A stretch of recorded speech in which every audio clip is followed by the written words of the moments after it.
Bienvenidos, soy Moisés Naín desde Washington. Encantado de estar de nuevo con ustedes, como siempre. Hoy los voy a invitar a ponerse unas gafas especiales, unos lentes que nos van a permitir entender el mundo y la economía desde una perspectiva diferente, una perspectiva antropológica. Nos van a dar eso que llamamos una antrovisión, la antropología como visión del mundo. Esta, por supuesto, es una ciencia que estudia las sociedades humanas, su cultura, su desarrollo. Y a través del tiempo nos ha ayudado a entender fenómenos como la evolución, el surgimiento y la caída de las civilizaciones, también nuestras interacciones sociales, cómo nos organizamos como grupo, como sociedad y cómo nos relacionamos con la naturaleza, por ejemplo. Pero mi invitada de hoy afirma que también nos puede ayudar a comprender el comportamiento de los consumidores, de las empresas y hasta las crisis económicas. Su nombre es Gillian Tett y es una muy galardonada periodista, autora y antropóloga.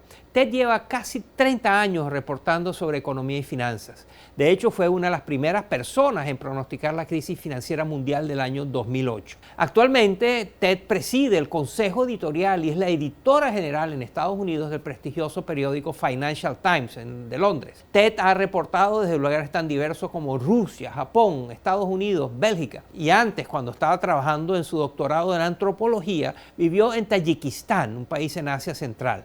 Gillian Tett es autora de 3 libros sobre mercados financieros y la conducta humana. Su más reciente libro se llama Antrovisión, una nueva forma de ver en la vida y en los negocios cómo se relacionan las sociedades humanas. Esta es mi conversación con la muy interesante Gillian Tett.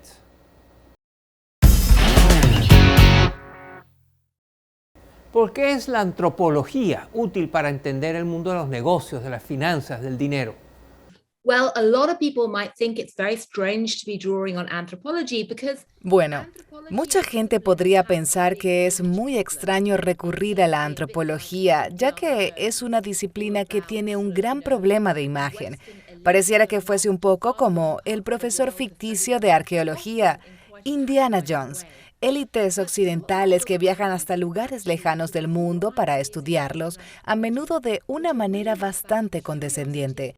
Pero la antropología cultural trata realmente de la curiosidad, es sobre la voluntad de sumergirse en otras culturas, no solo para entenderlas, sino también para, desde esa perspectiva, mirarse a sí mismo con más humildad. Esas ideas son increíblemente relevantes para las empresas hoy día, que se enfrentan a la globalización, al cambio tecnológico y a todo tipo de perturbaciones como el cambio climático y la pandemia. Y al igual que los líderes empresariales, han aprendido que pueden tomar ideas prestadas de disciplinas como la psicología gracias al brillante trabajo de Daniel Kahneman. También creo que todo el mundo puede beneficiarse de utilizar algunas ideas de la antropología en sus propias operaciones. that everybody can benefit from using some ideas from anthropology in their own operations. Una de las ideas que tú destacas es la del lente sucio. ¿Qué es eso? All of us as humans like to think that A los seres humanos nos gusta pensar que la forma en que vivimos y miramos el mundo es natural, normal e inevitable, y que lo hacemos de forma justa y equilibrada. Pero la realidad es que todos nosotros estamos moldeados por nuestro entorno y eso crea prejuicios. Así que no miramos el mundo como si estuviéramos mirando a través de un microscopio con lente limpio. Todos tenemos lentes sucios. Tenemos suposiciones culturales que nublan nuestra visión y afectan nuestra forma de ver el mundo. Y la mejor manera de tomar acción para corregirlo es intentar adoptar una perspectiva diferente y echar un vistazo a través del lente de otra persona, que también está sucio, pero de una forma diferente. Eso nos enseña no solo a tener empatía con otros puntos de vista, lo cual es tan importante hoy en día, sino que también nos puede ayudar a ver dónde está la suciedad en nuestro lente. but it also helps us to see where the dirt on our lens might lie. También hablas de los silencios sociales, esos aspectos de la sociedad de que sabemos que existen, pero de que no hablamos porque parecen irrelevantes o son vergonzosos. Danos algunos ejemplos de estos silencios sociales que te sorprendieron durante las investigaciones, tanto por su proliferación como porque nadie quiere hablar de eso. Well, we're all surrounded by social silences all the time. Bueno, estamos rodeados de silencios sociales todo el tiempo, pero hacia 2005 o 2006 empecé a analizar la industria financiera en detalle. Y me di cuenta de que por aquel entonces había mucho ruido en torno a los mercados bursátiles, las acciones y las participaciones. Pero había un silencio social absoluto en torno a lo que estaba ocurriendo en los mercados de crédito, de deuda y de derivados. La gente ignoraba esta transformación radical que se estaba produciendo en las entrañas de las finanzas y que estaba parcialmente oculta. Así que empecé a observar ese silencio social y eso me permitió pronosticar la crisis financiera del 2008. Para poner un ejemplo muy diferente, hubo mucho drama entre los periodistas durante las elecciones estadounidenses de 2016 en torno al hecho de que Donald Trump estaba utilizando lo que parecía ser un lenguaje muy ofensivo y prometiendo políticas muy extravagantes, etcétera, etcétera. Very outlandish policies, etc., etc. De muchas maneras, el Estado Islámico está honrando al presidente Obama. Él es el fundador de ISIS. Obama fundó ISIS y diría que la cofundadora es la corrupta Hillary Clinton. The silence that was really not discussed in 2016 was El silencio que realmente no se discutió en 2016 fue el hecho de que los medios de comunicación eran muy miopes y ciegos. Tenían sus lentes sucios, además de una inherente presunción o arrogancia de que las únicas personas que tenían credibilidad para tener acceso al poder eran aquellas que dominaban el lenguaje. Y el hecho de que Donald Trump estuviera conectando con los votantes a través de estilos de comunicación muy distintos pasó totalmente desapercibido en un principio para los periodistas. Su silencio social era su propia arrogancia. Pero los silencios sociales están afectando a casi todos los ámbitos empresariales. En el sector de la tecnología, por ejemplo, basta con ver los teléfonos inteligentes y el auge de las redes sociales para darse cuenta de que una de las cosas de las que no se habla es del contexto físico en el que se desarrolla la tecnología. Por ejemplo, el hecho de que los adolescentes que navegan el ciberespacio a menudo lo hacen porque su experiencia física en el mundo real está siendo limitada. Así que en casi todos los ámbitos hay silencios sociales y tenemos que hablar de ellos. So almost every area you look, there are social silences, and we need to talk about them. Tu libro está lleno de ejemplos fascinantes, sorprendentes, de cómo algunas grandes empresas han usado los conocimientos que vienen de la antropología para manejar su negocio. Y uno de los ejemplos que das es el caso de la golosina, el chocolate Kit Kat. Lo que pasó con Kit Kat en Japón es muy interesante. Cuéntanos. Kit Kat was initially a British biscuit. Kit Kat fue inicialmente una galleta británica y así se comercializó y exportó a todo el mundo en el siglo XX. Pero al llegar a Japón no se vendió muy bien. Luego, en el año 2000, cuando Kit Kat ya había sido adquirido por la empresa suiza Nestlé, algunos directivos notaron que las ventas de esta galleta aumentaban en Japón cada año cerca de la celebración de Año Nuevo.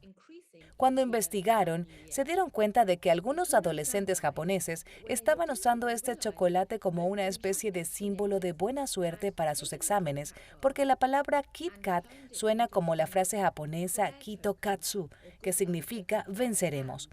Because the word Kit Kat sounds like a Japanese phrase, kitokatsu, which means we shall overcome in Japanese. Los encargados de Kit Kat podrían haberlo descartado como una excentricidad japonesa, pero más bien comenzaron a comercializar la galleta como un símbolo de Kitokatsu. Y en 3 o 4 años, la mitad de los adolescentes japoneses consumían Kit Kat con ese fin. Luego fueron más allá y crearon sabores inspirados en la cocina japonesa, como el Kit Kat de té verde, el Kit Kat de matcha o el Kit Kat de wasabi.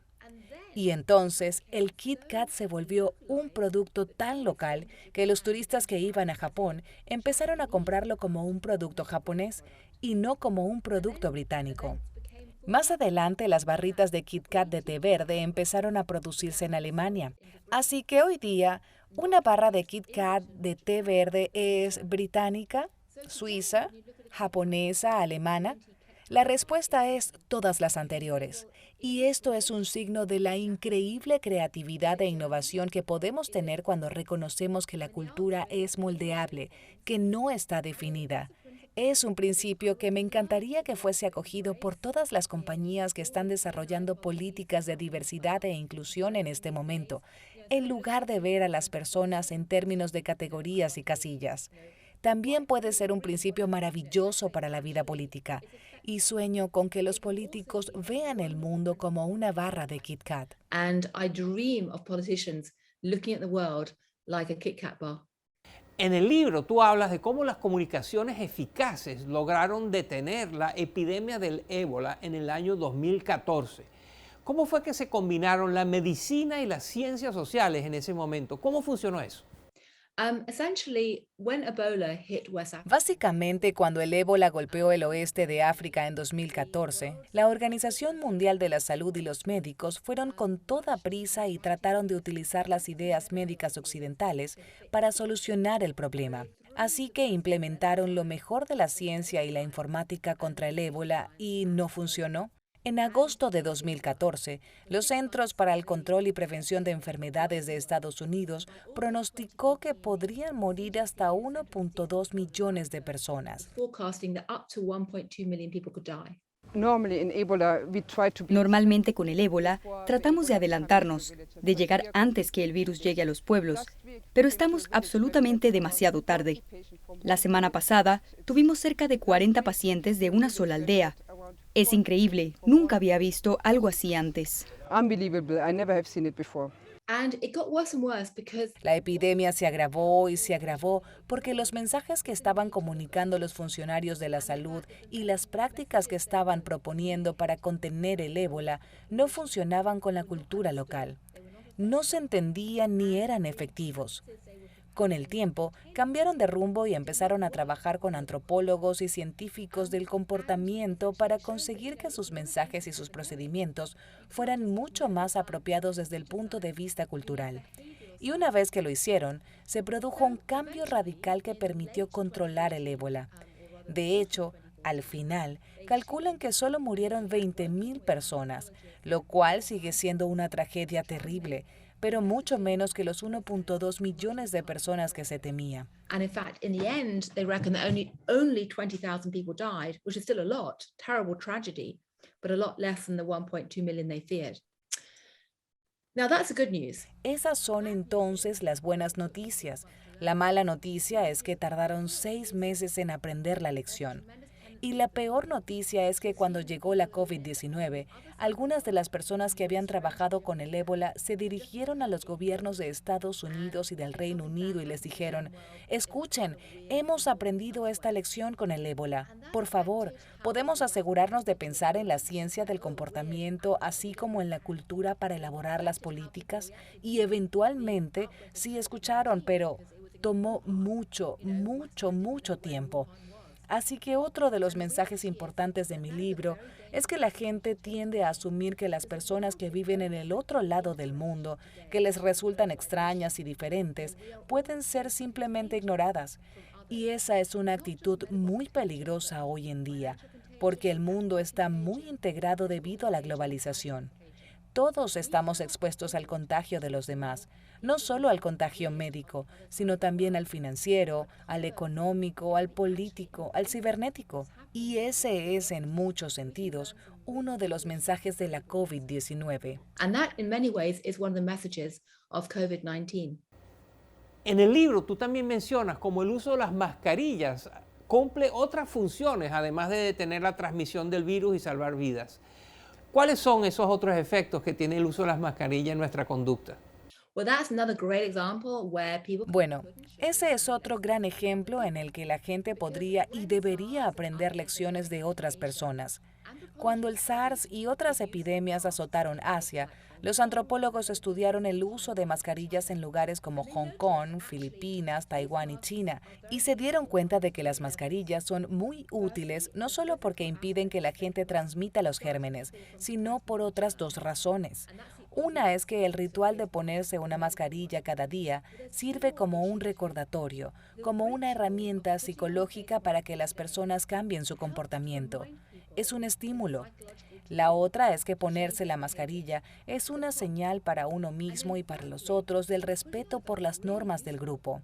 Es querer demostrar responsabilidad con la comunidad.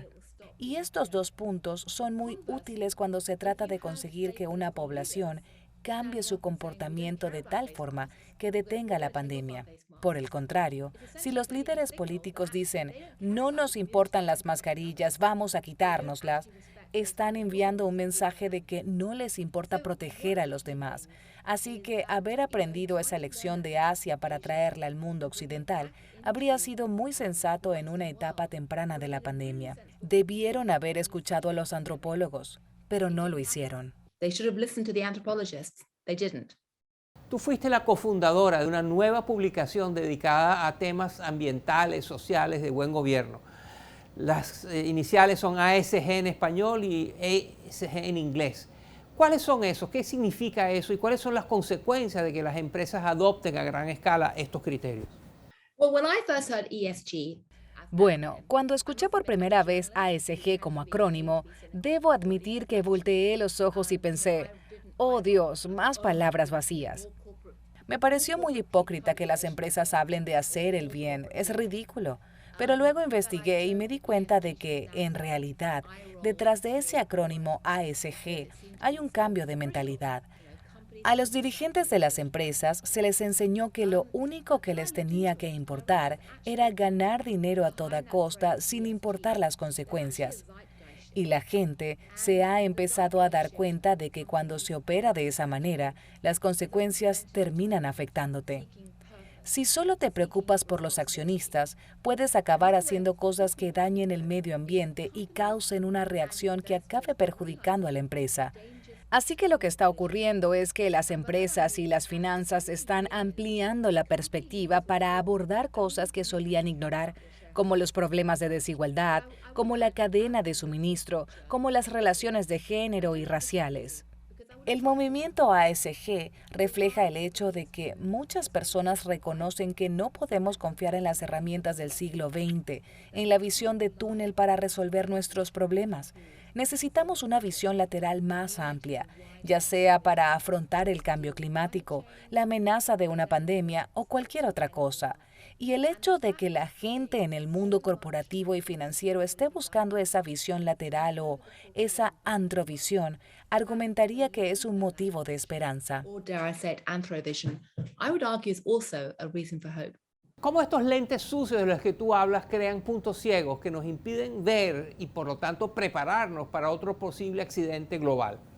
Well, there are a lot of them, but I'd say in no particular order. Bueno, hay muchos y sin ningún orden en particular destacaría la resistencia a los antibióticos como un problema muy grave y peligroso del que no se habla en lo absoluto. También el creciente poder de la inteligencia artificial y el hecho de que las personas que la están desarrollando operan en círculos muy pequeños que nadie más entiende.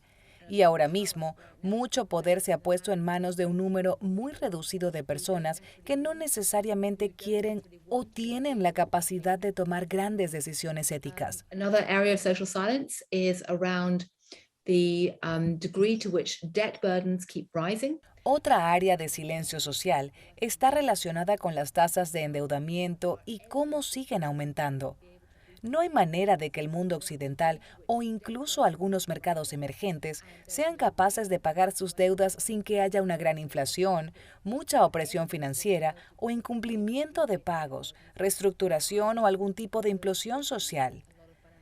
Por último, pero no menos importante, está la cuestión del calentamiento global y el hecho de que es absolutamente necesario que se haga una transferencia de tecnologías para combatir el cambio climático al mundo en desarrollo. Pero eso es algo que durante mucho tiempo el mundo desarrollado ha estado tratando de ignorar. But that is still something which the developed world has for a very long time been trying to ignore.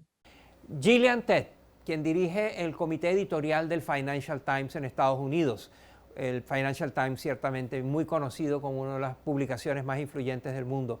Ella, antropóloga, decidió que se podía utilizar muy eficazmente las ideas de la antropología y del estudio de las tribus y de otras sociedades y de otra cultura para entender mejor cómo funcionan los mercados y quienes toman decisiones económicas y de negocios.